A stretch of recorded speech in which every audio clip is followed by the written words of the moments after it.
Ikhwani fiddin wa akhwati fillah rahimani wa rahimakumullah. Alhamdulillah, kita bersyukur kepada Allah Subhanahu wa taala pada malam hari ini kita kembali diberikan kemudahan oleh Allah Subhanahu wa taala untuk kembali melanjutkan kajian rutin kita dalam mengkaji Fiqhu Al-Asma'il Husna karya Syekh Abdul Razak hafizahullahu taala. Sekarang kita masuk di bab yang kedua, masih menjelaskan fadlul ilmi bi asma'illahi wa sifatihi. Masih menjelaskan keutamaan fadilah mempelajari tentang nama-nama dan sifat-sifat Allah Subhanahu wa taala. Yang sebelumnya beliau sudah sebutkan beberapa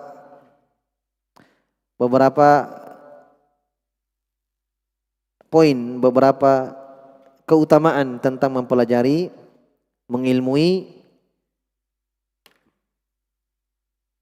nama-nama dan sifat-sifat Allah Subhanahu wa taala. Di antara yang beliau sebutkan bahwa Allah Subhanahu wa taala memerintahkan perkara tersebut dalam Al-Qur'an. Beliau sebutkan bahwa sekitar 30 ayat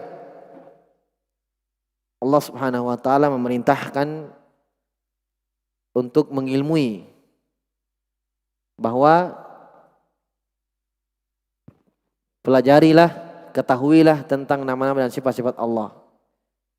Seperti beliau bawakan ayat fa'lam annahu la ilaha illallah wastaghfir li dzambik.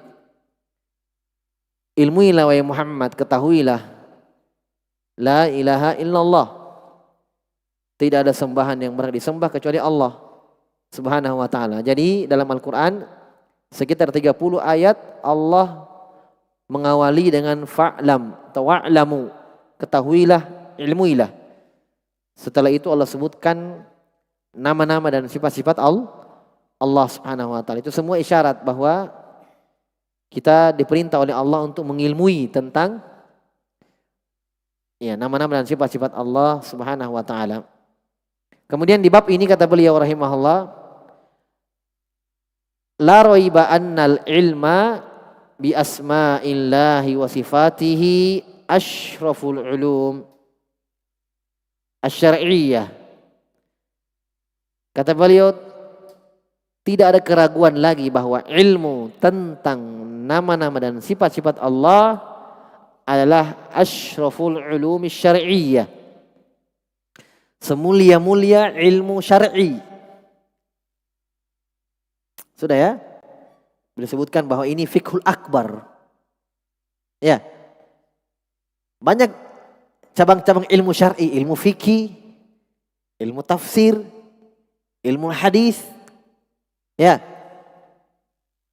Ilmu balaghah, ilmu nahwu. Ini ulum syar'iyyah namanya. Nah, kata beliau, ilmu tentang nama-nama dan sifat Allah adalah semulia-mulia ilmu syar'i.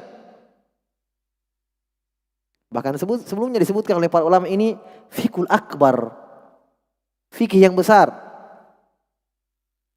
Ya. Wa azka al-maqasidi al-aliyah wa a'zamul ghayatis saniyah wa a'zamul ghayatis saniyah. Kata beliau, dan ilmu tentang nama-nama dan sifat-sifat Allah adalah azkal maqasid, sesuci-suci maksud, semulia-mulia maksud. Paham? Kan ada ilmu syar'i yang sifatnya alat, iya kan? Ilmu nahwu, bahasa Arab, balaghah, ilmu arud tentang syair, usulul fikih, qaidul fikhiyah, usulul tafsir. Ini ilmu alat. Nah, ada ilmu maqasid, ada ilmu ghayah, ilmu akidah, ilmu fikih, ya, dan tafsir Al-Qur'an. Ini ilmu ghayah namanya. Yang dipelajari untuk memahami tiga ini ya namanya ilmu alat. Kenapa orang belajar nahwu? Ya, supaya paham Al-Qur'an dan Sunnah. Ya kan? Dan dalamnya hadits-hadits tentang akidah. Supaya paham akidah. Ya. Karena tidak jarang kita jumpai ahlul bidah ya bermain dari sisi bahasa Arab. Jadi kadang orang tidak kuat nahwunya ya, bisa terikut dengan syubhatnya. Paham? Kenapa orang pelajari usul fikih? Supaya dia paham fikih. Kenapa orang pelajari usul tafsir? Supaya dia paham tentang tafsir Al-Quran. Jadi ini semua ilmu alat. Ilmu ghoyah adalah memahami Al-Quran dan Sunnah. Jelas? Dan yang paling mulianya dari Al-Quran dan dalam Sunnah, tidak ada yang mengalahkan kemuliaan Allah, tentang Allah, nama-nama dan sifat-sifat Allah. Berarti kata Syekh azkal maqasid, berarti inilah semulia-mulia, sesuci-suci maksud, tujuan yang dipelajari. Makanya kita pelajari kaidahnya dulu, al-qaidul musla, kaidah-kaidah memahami ayat-ayat tentang sifat-sifat Allah. Itu ilmu alat juga. Maksudnya tujuannya adalah agar kita faham tentang ini. Al-asma' wa sifat. Wa azkal maqasidil aliyah. Sesuci-suci, sebersih-bersih. Zaki ya, suci. Ya, semulia-mulia maksud yang tinggi. Wa a'zamul ghayat, dan seagung-agung ghayah, puncak. Tujuan as-saniyah yang berharga. Makanya namanya tuhfatus saniyah. Tuhfa artinya hadiah. Saniyah berharga. Taib. Kenapa ini yang paling berharga, ini yang paling besar dari ilmu maksud? Lita'allukihi bi asyrafi ma'lumin wa huwa Allahu azza wa jal. Karena dia terkait dengan semulia-mulia yang diilmui. Semulia-mulia yang dipelajari, yaitu tentang Allah. Tidak ada yang mengalahkan kemuliaan Allah. Berarti berbicara tentang Allah, mempelajari tentang Allah adalah semulia-mulia pembicaraan. Ya kan? Mengilmui tentang Allah adalah semulia-mulia ilmu. Kenapa? Karena yang dipelajari, yang ingin kita ketahui adalah zat yang mulia. Sesuatu yang mulia itu Allah Subhanahu wa taala. Jelas? Sementara kaidahnya kita fahami al-umuru bimaqasid, bimaqasidiha. Perkara-perkara itu biasa disebutkan dengan al-wasailu laha ahkamul maqasid. Wasilah-wasilah itu, perantara-perantara itu hukumnya sama dengan maksudnya. Sekarang yang kita maksudkan siapa? Allah. Ya kan? Tujuan kita Allah. Maksud kita Allah. Wasilahnya pelajari tentang nama-nama dan sifat-sifat Allah. Supaya faham. Mengerti tentang Allah Jalla wa'ala. Sangat jelas berarti ilmu tentang ini wasilah menuju Allah. Berarti semulia-mulia wasilah. Faham? Karena terkait dengan Allah Subhanahu wa ta'ala. Fama'rifatuhu subhanahu wal ilmu bi asma'ihi wa sifatihi wa af'alihi ajallu ulumiddini kulliha. Berarti mengenal Allah Subhanahu, ma'rifah kepada Allah. Hanya kan sebagian ahlul bidah kalau dikatakan ma'rifah lain kan? Sangat bertentangan dengan yang difahami oleh ahli sunnah. Makna ma'rifah. Kalau mereka apa? Ma'rifah kepada Allah semakin jauh dari Allah. Kenapa? Sudah sampai tingkatan ma'rifah, tidak sholat, tidak puasa, tidak. Semakin jauh dari perintah. Bukan ma'rifah itu. Apa itu? Jahil kepada Allah. Iya kan? Orang semakin kenal Allah semakin takut, semakin taat, semakin khusyuk dalam ibadahnya, merasa dia awasi. Kan begitu. Lo ini semakin ma'rifah, Makin tolol. Tidak sholat, tidak puasa. Gimana caranya ma'rifah? Ma'rifah apa itu? Gimana? Sementara kaidahnya jelas. Ma'rifatu subhanahu wal ilm bi asma'i wa sifati wa af'alih ajalul ulumi din kulliha. Berarti ma'rifah kepada Allah, mengenal Allah subhanahu wa ta'ala, mengilmui tentang nama-nama dan sifat-sifatnya, perbuatannya, af'alnya. Ya, af'al kita sudah bahas dalam kalimah muslah. Ya, perbuatan-perbuatan Allah tidak terbatas. Kenapa? Karena Allah yaf'alu ma yurida, fa'alu lima yurida. Maha berbuat terhadap apa yang Allah inginkan. Turun, cinta, marah, murka, datang pada hari kiamat. Ditinjau dari afrodnya, luar biasa. Satu persatunya perbuatan Allah itu tidak ada batasannya. Allah berbicara. Taib. Berarti ini semulia-mulia ulumuddin. Ilmu-ilmu dalam agama semuanya. Wa iradatu wajhihi ajallul maqasid. Berarti berniat, beriradah, meniatkan mempelajari ini, meniatkan wajah Allah, ajallul maqasid, berarti semulia-mulia niat. Semulia-mulia niat. Jadi itu kata para ulama dalam Al-Quran dan Sunnah, itu niat kadang ditakbir dengan maksud, kadang ditakbir dengan iradah. Itu niat. Ya kan? Seperti dalam Al-Quran. Ya. Man kana yuridul hayatad dunya wa zinataha nuwaffi ilaihim a'malahum fiha. Itu niat. Siapa yang beriradah dengan amalannya dunia. Maksudnya apa? Siapa yang meniatkan dengan amalannya apa? Dunia. Dalam surah Al-Isra, man kana yuridul ajilata ajjalna lahu fiha ma nasya. Siapa yang beriradah, ya, meniatkan apa? Al-ajilah, dunia.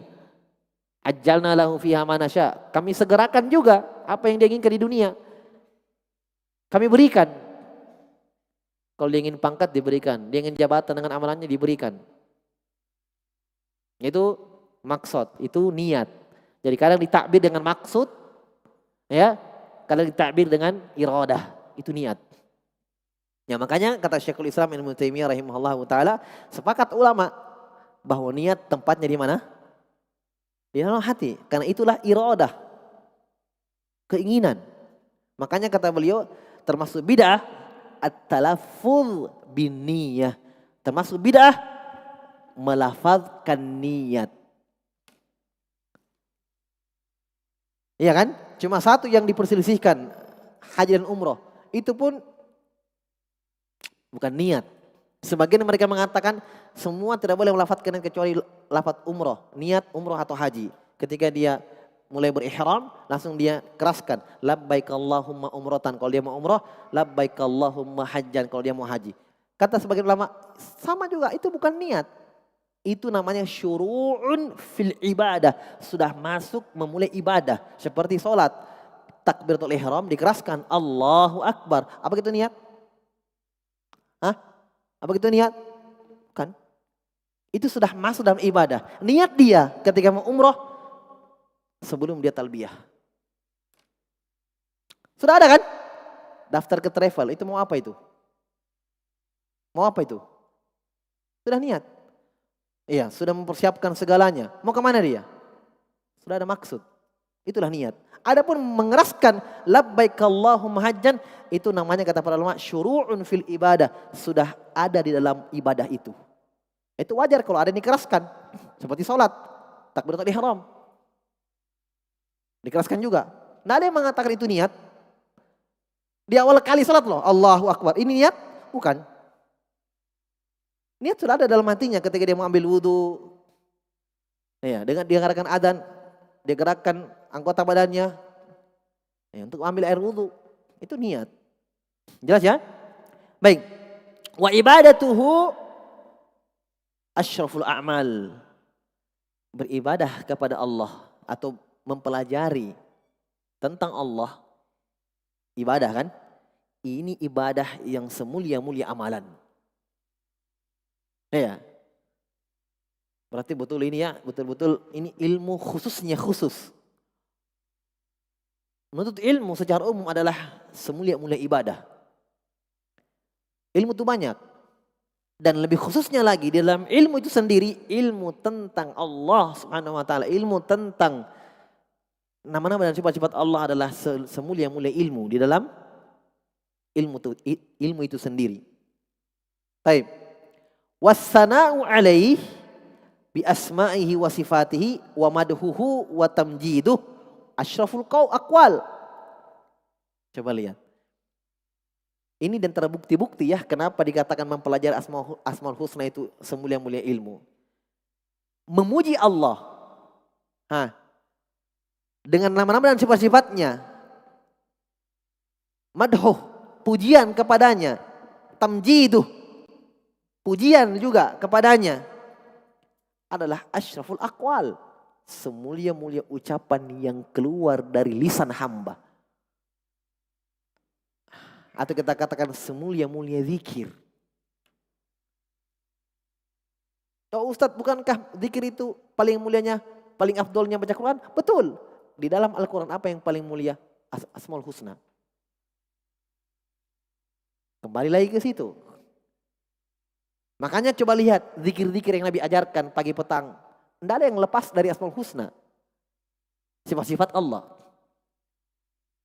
Kalimatani habibatani ila rahmani sakilatani fil mizani khafifatani ala lisani subhanallahi wa bihamdi subhanallahil azim.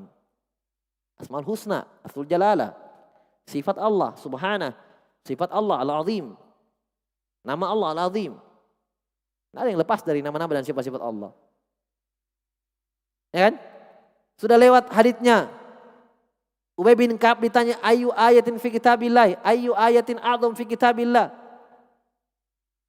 Ayu ayatin fi kitabillah a'zam. Ayat apa yang paling agung di dalam Al-Quran? Ayatul Kursi. Semuanya tentang Asmaul Husna. Ada orang datang baca surah Al-Ikhlas terus. Dicintai oleh Allah. Di dalamnya Asmaul Husna tentang Allah. Saya sudah bawakan kan dalilnya. Itu bukti-bukti subhanallah menjelaskan bahwa kemuliaan mempelajari nama-nama dan sifat Allah. Wadzalika, kenapa? Karena kata beliau wadzalika asasul hanifiyah millata Ibrahim alaihi salam. Karena itu merupakan landasan tonggak asas. Ya. Hanifiyah. Agamanya Ibrahim alaihi salam, agama yang lurus. Ya. Kenapa dikatakan hanifiyah sebagai hanifiyah? Hanif itu artinya lurus, tidak condong kanan dan kiri. Karena agama Ibrahim adalah agama yang lurus, ya, mentauhidkan Allah, jauh dari kesyirikan. Makanya dikatakan agama Hanifiyah, lurus. Taib. Dan kita, ya, Nabi dan umatnya diperintahkan mengikuti agama Nabi Ibrahim. Bahkan kata Nabi dalam hadits, seandainya bukan karena umatku baru masuk Islam, saya akan robohkan Ka'bah, saya bangun apa? Saya bangun seperti bangunannya Nabi Ibrahim. Coba, sampai Ka'bah pun Nabi ikuti. Hanya khawatir umatnya baru masuk Islam nanti murtad.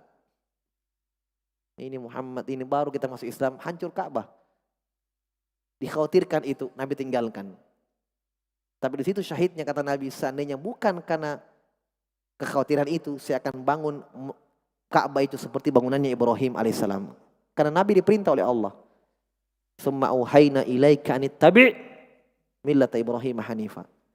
Kami wahyukan kepadamu wahai Muhammad, ikutilah ya agama Ibrahim yang lurus. Taib. Dan ini Masya Allah. Mungkin kita mau bukti baca Al-Quran.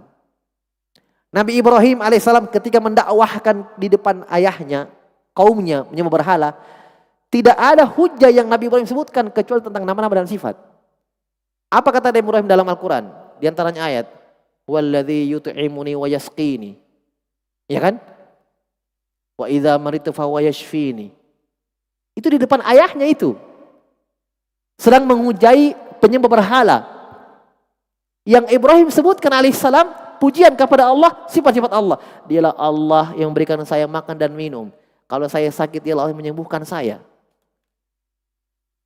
Coba lihat. Sebaliknya ketika Allah menyebutkan dalam Al-Quran tentang kelemahan, ketidakmampuan, ya,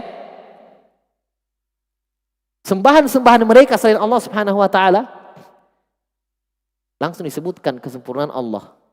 Wa idz qala Ibrahimu li abihi ya abati lima ta'budu ma la yasma'u wa la yubsiru wa la yughni anka syai'a. Nabi Ibrahim berkata kepada ayahnya, "Wahai ayahku, kenapa engkau menyembah yang tidak melihat dan tidak mendengar dan tidak bisa mencukupkanmu dari permintaanmu?" Kenapa dijelaskan itu? Kekurangan-kekurangan sembahan mereka. Untuk menjelaskan bahwa cuma Allah yang memiliki kesempurnaan, yang memiliki itu semua. Jadi yang tidak ada pada sembahanmu itu Allah yang punya. Paham maksudnya? Kok kamu sembah itu tidak mendengar, tidak melihat? Berarti yang disembah yang mendengar, melihat. Dan mencukupkan manusia dari apa yang mereka inginkan, dari hajat.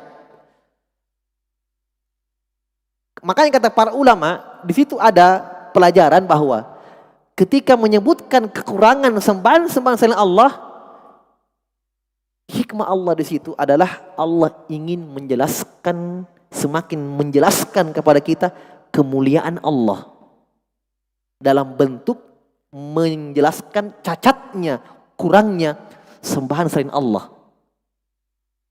Paham? Karena wabididdihi tatabayyanul asya. Dengan lawan sesuatu, lawannya semakin nampak jelas. Ketika Allah jelaskan kelemahan-kelemahan sembahan orang musyrikin, yang Allah inginkan di situ adalah menjelaskan kesempurnaan Allah Subhanahu wa taala. Yang kalian sembah selain Allah tidak ada apa-apanya. Makhluk. Ya. Makanya Nabi Ibrahim ketika dikatakan dalam Al-Quran, anta fa'alta hadza bi alihatina ya Ibrahim, setelah dia penggal semua sembahan-sembahan orang tuanya, bapaknya, kecuali satu yang paling besar kan, faja'alam juzadzan illa kabirulahum. Nabi Ibrahim menjadi juzadzan, keping-kepingan, kecuali yang paling besar. Ditanya, apa kamu yang melakukan kepada sembahan-sembahan kami ya Ibrahim? Dalam beberapa ayat setelahnya dikatakan fas'aluhum in kanu yantikun. Tanya yang paling besar, kalau dia bicara, dia tahu pelakunya siapa. Tanya yang paling besar, siapa yang potong kepalanya temannya? Kalau dia bicara. Jelas ya? Taib. Jadi ini memang keadaannya Hanifiyah ini, agama Ibrahim alaihissalam, menjelaskan tentang kesempurnaan Allah Subhanahu wa taala dengan nama-nama dan sifat-sifatnya. Wa huwal dinul ladzi ijtama'a alaihi jami'un nabiyyin wa alaihi tafaqat kalimatuhum wa tawatu'at maqalatuhum wa tawarada nushuhum wa bayanuhum bal innahu ahadul mahawiril azimah allati alaiha tartakizu da'watuhum min awwalihim ila khatamihim Muhammadin salawatullahi wasalamu alaihim ajma'in. Masya Allah. Kata beliau, dan dia inilah agama yang sepakat di atasnya semua para nabi. Itu apa? Tentang menjelaskan kesempurnaan Allah Subhanahu wa taala. Fir'aun didakwahkan kepada Nabi Musa, Allah di atas, sifat juga. Jadi memang sepakat di sini para nabi dan rasul ketika mereka dakwahkan kaumnya agar mereka menyembah Allah, diperkenalkan dulu Allah dengan nama-nama dan sifatnya. Supaya bisa mereka menyembah dengan Allah dengan benar. Paham maksudnya? Ya kan? Karena orang kan menyembah berhala, masalahnya ini. Orang yang didatangi adalah kaum yang menentang, keadaannya musyrik semua. Jadi memang berlaku prinsip itu peribahasa Indonesia, tak kenal maka tak sayang. Supaya kalau kalian bisa tinggalkan sembahan kalian, bagaimana caranya? Kenalkan dulu kemuliaan Allah kepada mereka. Itu yang dilakukan oleh para nabi dan rasul. Makanya Nabi Musa mendakwahkan kepada Fir'aun. Apa hasilnya? Kata Fir'aun, ya Haman ibni li sorhan la'alli ablugul asbab samawat fa'attali'a ila ilahi Musa wa innahu dzunnu kadziba. Wahai Haman, perdana menterinya, bangunkan saya bangunan yang tinggi ke atas. Saya mau naik ke atas, saya tempuh sebab saya mau melihat Robnya Musa. Karena saya yakin ini bohong. Kata para ulama ini jelas, berarti yang Nabi Musa dakwahkan kepada Firaun Allah di atas. Seandainya Nabi Musa mengatakan Allah di mana-mana untuk kepada Firaun, pasti lain hasilnya. Suruh anak buahnya berpencar di mana sana, sini sana, kanan kiri, belakang. Iya kan? Itu bukti bahwa Nabi Musa mengajarkan kepada Firaun tentang ketinggian Allah Subhanahu wa taala. Masalahnya Firaun merasa tinggi. Iya. Merasa ana rabbukumul a'la lagi, yang paling tinggi lagi. Sudah didakwahkan dengan sifat Allah yang cocok supaya hilang kesombongannya. Diajarkan Allah di atas. Iya, Rabbmu wahai Firaun. Taib. Jadi sepakat para nabi di sini. Wa alaihi tafaqat kalimatuhum, dan di sinilah atas inilah ya satu kalimat mereka, sepakat kalimat mereka, dakwah mereka. Wa tawatu'at maqalatuhum, dan ya serasi atau tawatu'at sama maqalatuhum, ucapan-ucapan mereka. Persis tawatu'at sama ucapan mereka. Wa tawarada nasuhum, demikian pula sama di atas ini nushuhum, nasihat mereka kepada kaumnya. Wa bayanuhum, dan penjelasannya. Bedanya mungkin cuma pembahasan, bahasanya masing-masing kaum, ya kan? Wa ma arsalna mir rasulin illa bilisani qaumi. Kata Allah, kami tidak mengutus rasul kecuali dengan bahasa kaumnya. Sesuatu yang beda. Bal innahu ahadul mahawiril azimah. Bahkan ini adalah salah satu mahawir, dialog yang agung. Mahawir, ya kan? Dakwah, kan ada mahawir, ada hiwar di situ. Ketika mereka, ketika Nabi Musa ditanya, qala fama rabbukuma ya Musa. Wahai kata Firaun, wahai Musa dan Harun, siapa itu Rabbmu kah? Dijawab oleh Nabi Musa, qala rabbuna alladzi a'ta kulla syai'in khalqahu tsumma hada. Rabb kami adalah yang memberikan semua makhluk penciptaannya, rezekinya, ajalnya, semuanya. Setelah itu tsumma hada, diberikan petunjuk lagi. Itu. Ditanya oleh Firaun, siapa itu Rabbmu? Siapa? Jelaskan sini, jelaskan. Dijawab. Jelas ya? Di sini hiwar memang. Ya. Allati alaihi tartakisu da'watum, yang dimana disitulah tersimpulkan dakwah mereka. Tersimpulkan dakwah mereka min awalihim ila khatamihim, dari awalnya Nabi Nuh alaihissalam, rasul yang paling pertama, ila khatamihim, dan yang paling terakhirnya penutup para rasul Nabi Muhammadin sallallahu alaihi wasallam, salawat Allah dan keselamatan atas mereka semuanya. Sama saja. Jelas ya? Kalau kita kumpulkan hadis-hadis tentang nama-nama dan sifat-sifat Allah, bagaimana anjuran Nabi, luar biasa. Bahkan sampai pengobatan pun, subhanallah. Pengobatan, terapi, ini Nabi ajarkan terapi. Dengan nama-nama dan sifat Allah. Dalam hadis dalam Sahih Muslim, Nabi ajarkan kalau ada orang yang sakit, dia baca, dia tiup di tangannya, dia baca a'udzu bi'izzatillahi.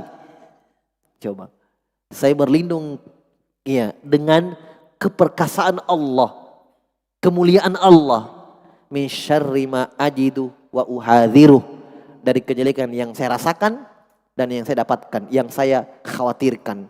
Kemudian dia tempel, dia tiup ke tangannya, bismillah 3 kali, dia baca itu, kemudian dia tempelkan ke yang sakit. Sampai pengobatan dengan Asmaul Husna. Nah, hanya diingatkan oleh para ulama, jangan terlalu berluas-luasan dalam masalah ini. Karena sebagian orang banyak juga. Saya pernah dapatkan waktu kecil, Al-Quran di tempat guru mengaji saya, Tempat-tempat Asmaul Husna robek. Tempat-tempat Asmaul Husnanya sobek, bolong. Ternyata digunting, celupkan air, diminum. Kenapa? Supaya kau pintar mengaji. Nah, lain lagi ini. Lain lagi ini. Jelas ya? Itu namanya tawassuat namanya, terlalu meluas dengan Asmaul Husna. Ya. Sampai dinyanyi-nyanyikan, dilagu-lagukan, dibuat ini dan itu sampai mereka namakan Allah dengan nama-nama yang tidak pernah Allah namakan dirinya dengan itu. Sudah kita baca dalam Qaulul Musla. Betul, ada kedudukan itu, ada pengajaran dari Nabi. Hanya kalau kita terbatas pada Nabi, apa yang Nabi ajarkan itulah yang diinginkan. Jangan terlalu melebar ke sana kemari. Jelas ya? Karena semuanya itu tauqifiyah. Terbatas pada dalil. Taib. Ursilu bidakwah. Kata beliau ursilu bidakwati ilallah azza wajal. Mereka semua diutus oleh Allah untuk dakwah, mengajak kepada Allah azza wajal. Bukan mengajak kepada dirinya masing-masing, tapi mereka mengajak kepada Allah. Qul hadhihi sabili ad'u ilallahi ala basiratin ana wa man ittaba'ani. Katakan wahai Muhammad, inilah jalan Allah. Inilah jalanku. Saya mengajak kepada Allah, ad'u ilallah.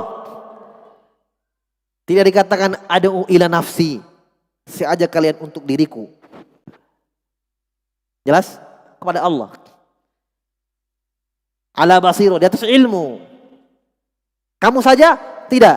Ana wa man ittaba'ani. Saya dan orang-orang yang ikut saya. Yang mengikutiku.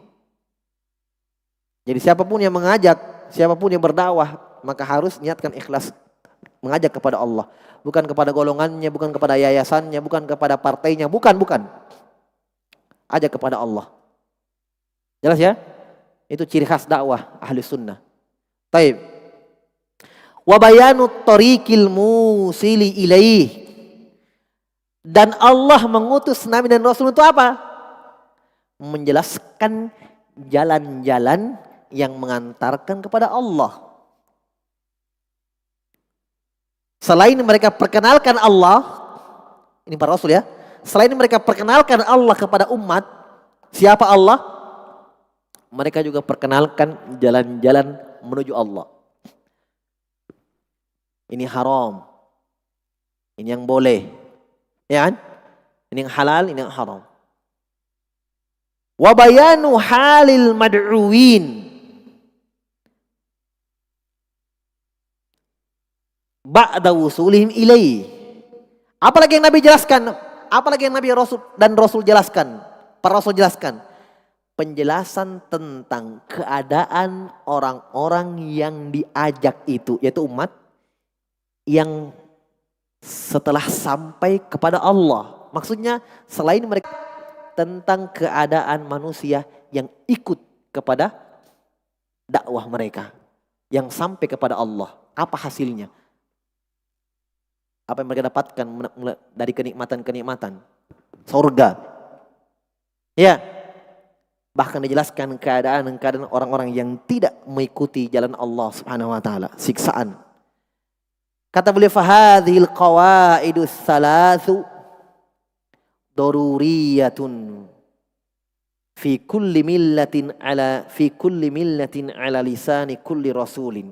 Kata beliau, maka 3 kaidah ini. Apa tadi?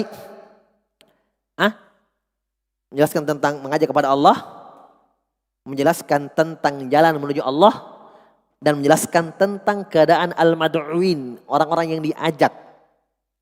Iya, setelah mereka sampai kepada Allah, bagaimana keadaannya, hasilnya.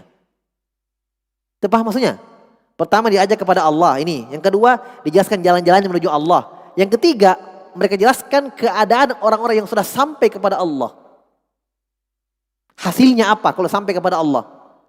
Supaya terdorong orang. Weh, luar biasa. Janji-janji Allah dan Rasulnya bagi orang yang ikut Rasul. Terdorong. Ini kata beliau 3 kaidah ini penting ya bagi da'i, bagi para guru, para muallim, pengajar. 3 ini. Ya, 3 perkara ini perlu diingat, menjadi prioritas dalam dakwah. Jelas ya? Perlu diperhatikan. Kata beliau 3 kaidah ini daruriyah. Ilmu pasti, daruri, harus ada pada semua millah ala lisani kulli rasulin. Semua agama yang dimana Rasul datang dengannya. Maksudnya semua Rasul yang diutus oleh Allah pasti 3 ini ada padanya. Mengajak manusia kepada Allah, menjelaskan kepada kaum mereka jalan menuju Allah, dan mereka pasti jelaskan kepada kaum mereka tentang keadaan manusia atau orang-orang yang mengikuti jalan Allah Subhanahu wa taala. Wa fi hadza yaqulu al-allamatu Ibnu Qayyim rahimahullah. Oleh karena pembahasan ini Ibnu Qayyim, jadi beliau bahkan nukilkan ucapan Ibnu Qayyim yang semakna dengan ucapan beliau hafizahullah. Ibnu Qayyim berkata, "Inna da'watar rusuli taduru ala thalathati umur." Kata Ibnu Qayyim rahimahullah, dakwahnya para rasul itu berputar pada 3 poros, 3 perkara. 3 perkara. Ini ucapan Ibnu Qayyim dalam Shawaikul Mursalah jilid 4. Apa itu? Ta'rifur rabbil mad'u wa ilaihi bi asma'ihi wa sifatihi wa af'ali.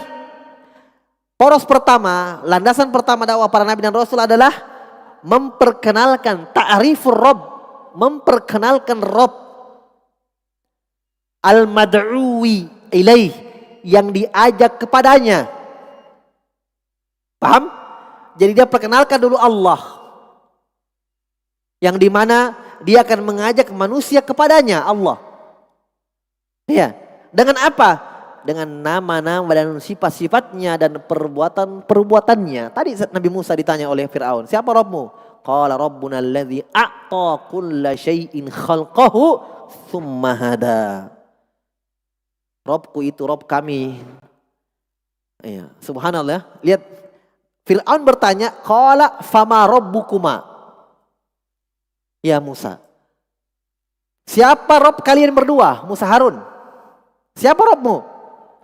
Ketika menjawab, Nabi Musa menyandarkan kepada kita semua, termasuk Fir'aun. Qala Rabbuna, yaitu Rabb saya dan Harun dan kamu juga. Bukan Rabb saya, Rabbmu juga. Kan dia mengaku Rabb. Ada Rabbmu wahai Fir'aun. Jangan kau bilang kamu Rabb, ada Rabbmu. Kita sama-sama hamba. Ya kan jawabannya. Qala Rabbuna alladzi a'ta kulla syai'in khalqah tsumma hada. Rabb kita adalah yang memberikan semua apa keinginan hamba, penciptaannya, rezekinya, ajalnya, semuanya. Tsumma hada, kemudian diberikan petunjuk. Itu Rabb. Kau? Apa yang kau bisa? Jelas ya? Taib. Itu kalimat-kalimat indah dari Musa alaihissalam. Memang Allah yang perintahkan kepada beliau alaihissalam. Ya. Faqula lahu qawlan layyina la'allahu yadhakkaru aw yakhsha. Kalian berdua datangi Fir'aun. Ucapkanlah kepada dia ucapan yang lembut sekali. Semoga dia ikut. Lembut hatinya. Ya. Dan takut kepada Allah. Makanya Nabi Musa betul-betul sabar menghadapi Fir'aun. Itu pun sempat takut, khawatir dibunuh, disakiti. Allah kuatkan. Innani ma'akum asma'u wa ara. Jalan. Saya mendengar kalian berdua dan saya melihat kalian berdua. Saya tolong kalian, jalan. Makanya ketika Nabi SAW itu disakiti, langsung beliau ingat kisah Musa. Kesabarannya. Beliau dilempar oleh kaumnya. Beliau mengusap darah dari wajahnya dan mengatakan rahimallahu Musa. Langsung ingat Nabi Musa. Sebagai hiburan untuk dirinya. Beliau SAW. Semoga Allah merahmati Nabi Musa. Udhiya akbaru min hadha fasobar. Disakiti, diganggu. Ya, disakiti lebih dahsyat daripada ini, dia bersabar. Jelas ya? Taib. Kemudian kata beliau, aslus sani. Yang kedua, landasan dakwah Nabi dan Rasul. Ma'rifatut tariqatil musilati ilai. Memperkenalkan jalan menuju kepada Allah. Wahiyya dzikruh syukruh wa ibadatuh allati tajma'u kamala hubbihi wa kamala dzullilah. Kata beliau, apa ini jalan menuju kepada Allah? Mengingat Allah, bersyukur kepadanya, beribadah kepadanya. Iya, ini kan jalan-jalan menuju Allah kan? Zikir wajib, mengingat Allah. Syukur wajib, perintah, ibadah, perintah. Ini jalan-jalan menuju Allah. Jadi kalau kamu sampai kepada Allah, laksanakan perintahnya. Ini kata Ibnu Qayyim, zikir, syukur, beribadah, yang dimana itu semua tajma'u kamala hubbih, yang dimana beribadah kepada Allah seperti berzikir kepada Allah, syukur kepada Allah, ibadah kepada Allah, itu semua mengumpulkan kesempurnaan cinta Allah Subhanahu wa ta'ala. Ya, tajma'u kamala hubbihi wa kamala dzullilah, atau mengumpulkan kecintaan kepada Allah dan mengumpulkan kerendahan hanya untuk Allah. Ini berarti rukun-rukunnya ibadah. Cinta dan tunduk. Maksudnya berzikir, syukur dan beribadah dibarengi dengan cinta kepada Allah dan merendahkan diri di depan Allah. Taib. Al-aslus salis.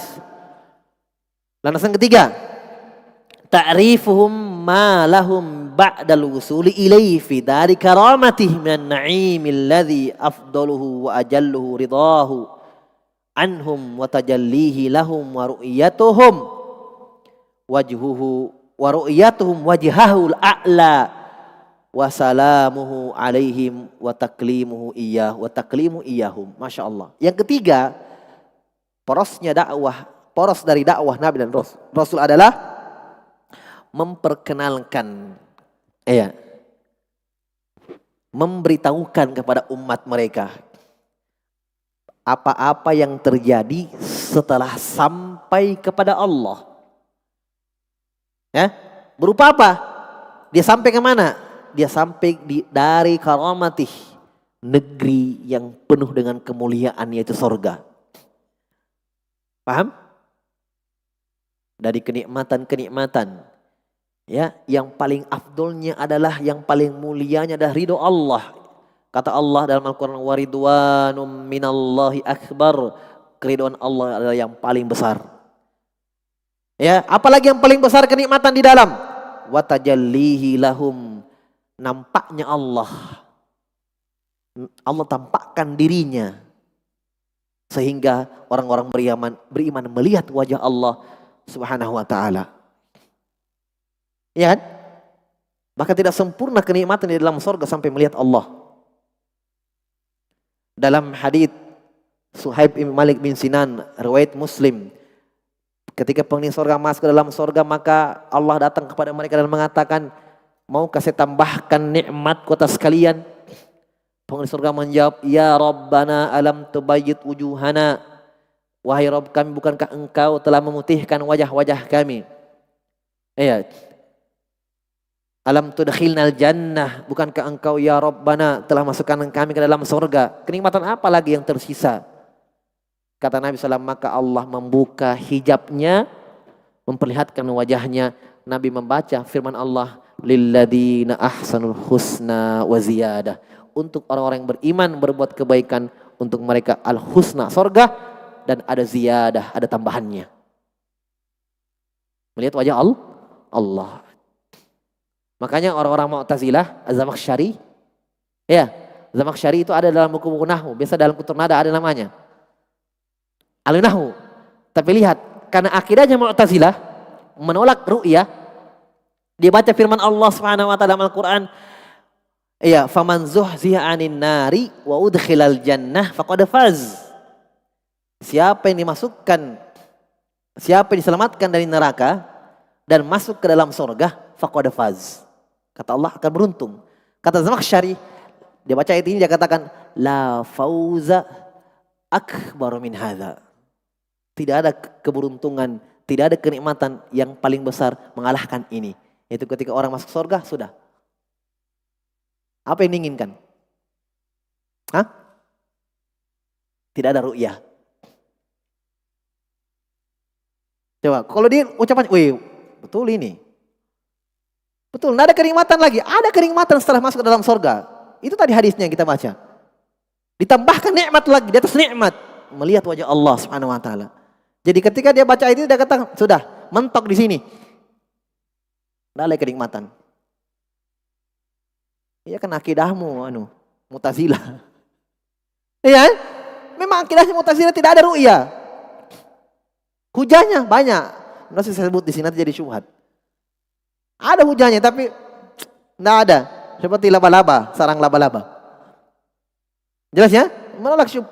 Syekhul Islam Ibnu Taimiyah mengatakan, siapa yang menolak ru'yah, Allah dilihat pada hari kiamat, yu'allam, diajarkan sebagaimana dia tidak tahu hukum syariat. Kata Syekhul Islam, kalau dia tetap mengingkari bahwa Allah dilihat pada hari kiamat, kafir. Setelah diajari, disebutkan dalilnya, tidak mau, kafir. Dianggap mengingkari ayat. Wujuhu yawma idzin nadhirah ila rabbiha nadhirah. Wajah-wajah berseri-seri pada hari kiamat karena melihat Allah. Jelas ya? Taib. Ini yang paling mulia di dalam surga. Wassalamuhu alaihim wa taklimuhu iyahum. Dan keselamatan dari Allah untuk mereka di dalam surga. Dan Allah ajak berbicara mereka di dalam surga. Ini luar biasa. Sudah masuk dalam surga, sudah merasakan kenikmatan, masih kurang. Ketika Allah datang memperlihatkan wajahnya, ditambah lagi Allah berbicara kepada mereka. Dan inilah kenikmatan, inilah berbicara, inilah. Taklim, ingat, ini faedah terakhir. Taklim ada dua. Ada taklimul am, ada taklimul khas. Pembicaraan Allah umum, ada pembicaraan Allah yang khusus. Paham? Ada pembicaraan Allah umum walaupun orang kafir juga dia bicara. Tapi ini pembicaraan muhasabah, hisab. Iya, kata Allah, kata Nabi SAW, ma minkum min ahadin illa sayukallimuhu rabbuhu laisa bainallahi wa bainahu turjuman. Tidak ada di antara kalian pasti, kecuali pasti diajak bicara oleh Allah. Tidak ada perantara, penerjemah antara Allah dan dia. Semua orang kafir juga dapat. Ini pembicaraan yang umum. Ada pembicaraan yang dinafikan orang kafir di dalamnya. Dalam Al-Quran, la yukallimuhumullahu yaumal qiyamah wa la yuzakkihim. Kata Allah, mereka orang kafir tidak akan diajak bicara oleh Allah. Pembicaraan apa itu? Nah, ini dia. Pembicaraan di dalam surga, pembicaraan nikmat. Allah berbicara kepada mereka dalam bentuk tana'um, kenikmatan untuk penghuni surga. Kalau melihat masih kurang. Iya kan? Sudah merasakan nikmat surga, Masya Allah, belum melihat Allah, masih kurang. Allah tampakkan wajahnya. Nikmat luar biasa, masih kurang. Ketika mereka diajak bicara oleh Allah, sempurna kenikmatan itu. Makanya Syekh Ibnu Qayyim letakkan terakhir di sini. Setelah ru'yah, ya, taklimuhu iyahum. Allah berbicara kepada mereka.